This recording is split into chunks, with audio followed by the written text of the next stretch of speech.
సృష్టి స్థితి లయలకు హేతువైన ఈశ్వరుని లింగరూపంగాను మూర్తి రూపంగాను ఆరాధించడం సంప్రదాయం. శివలింగారాధన అత్యంత ప్రాచీనం, సనాతనం.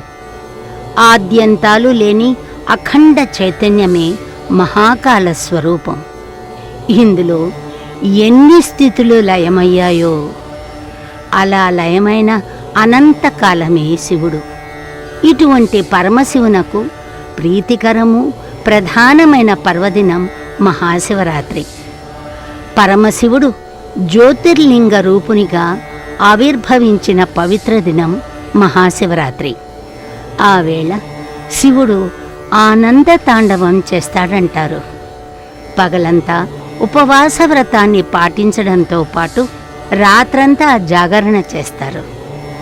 పరమేశ్వరుడు నిరాకారుడు, నిర్వికారుడు, దిగంబరుడు, కేవలం లింగరూపుడై ఉద్భవించిన పరబ్రహ్మస్వరూపం. పంచభూతాత్మకుడు శివుడు.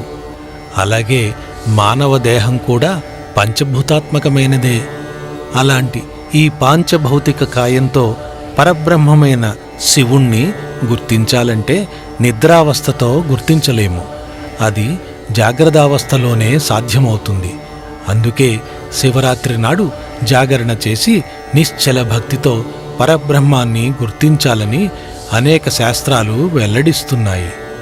మానవాళి గుర్తుపెట్టుకుని ఆచరించవలసిన మరొక అంశం శివతత్వం. ఇవి భారతీయ దర్శన శాస్త్రాలు ప్రతిపాదించిన విషయాలు.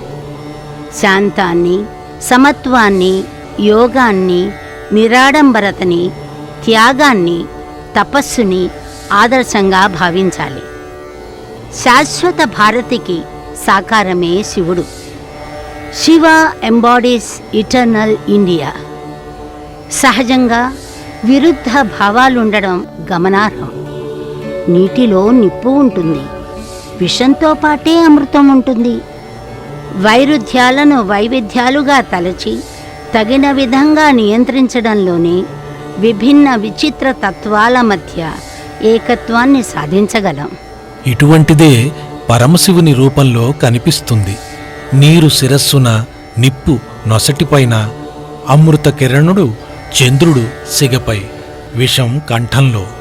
పై విషయాలు ఎంతో నిరుపమానమైనవి, మహిత సందేశభరితమైనవి.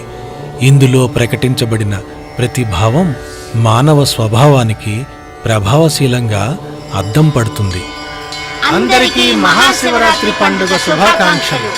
ఓం నమః శివాయ, ఓం నమః శివాయ, ఓం నమః శివాయ, ఓం నమః శివాయ.